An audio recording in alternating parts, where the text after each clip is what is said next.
let's be real for a second. Is this video even necessary? Probably not. Out of context, this is going to sound bad, but the first time in Andy Reid's tenure with the Chiefs that's been ongoing since 2013, he gets shut out in a game. Oh, boo-hoo.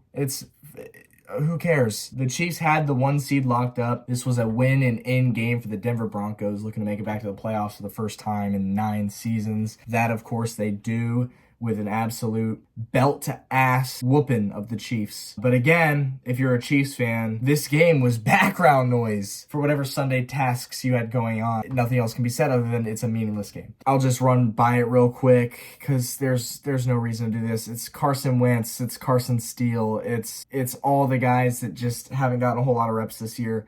So Denver gets a touchdown, Chiefs go 3 and out. Denver gets a touchdown, Chiefs go 3 and out. Denver gets a touchdown, Chiefs miss a field goal. This was Butker actually missing one from 51 yards into the wind. Butker's been missing a handful recently, so I don't know if that's something to be concerned about come playoffs, but he did miss this one, and that was the only attempt for points in this game for the Chiefs. The only attempt for points. I mean, it's crazy. And at halftime, it's 24-0 Broncos. They get a late field goal. The second half would start as punt, Broncos touchdown. Chiefs go for it on 4th and 7 just to be somewhat competitive. Carson Wentz gets sacked. It's a turnover on downs. The Broncos turn that opportunity into a touchdown. The Chiefs go 3 and out. The Broncos punt. Chiefs get the ball back with a minute left in the game. Even though they're down 38-0, it doesn't make any sense to do anything, so they just hand it off to Carson Steele twice. And that's the recap for the game. Hope you enjoyed it.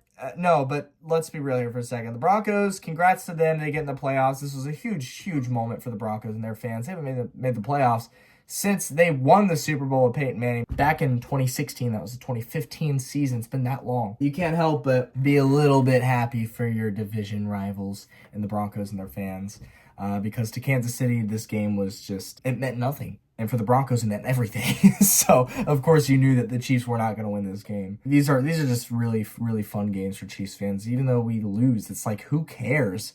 We don't have to stress about starters getting injured. We don't have to stress about seeding and fighting for, certain spots. It's background noise is what it is. And Bengals Twitter, because they think everything is about them and everybody cares about them, think that the Chiefs invented this concept of resting starters in a meaningless game when you have your seed locked up just to avoid a certain team getting into the playoffs. It's pathetic. The Chiefs were one of many teams just this week to rest starters. And anybody who suggests that the Chiefs were scared of the Bengals and that they didn't want them in the playoffs, it's utter ridiculousness. Nobody gives a shit about the Bengals. I mean, they missed the playoffs. If they didn't lose the Patriots in week 1 of the season, they would have been in. Maybe focus on your own games. Maybe don't commit a pass interference on 4th and long against Kansas City. You would have won that game. You would have been in the playoffs. When you had that many opportunities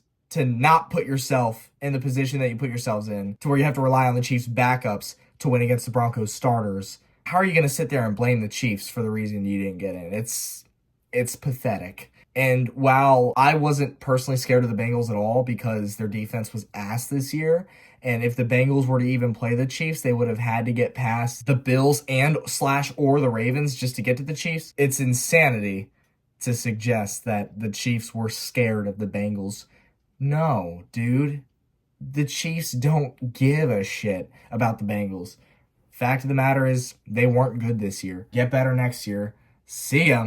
I guess to the Bengals, enjoy Cancun. Have fun. See you next year. You were ass this year, and nobody gives a shit about you. So, enjoy the offseason. That's all I'm going to say.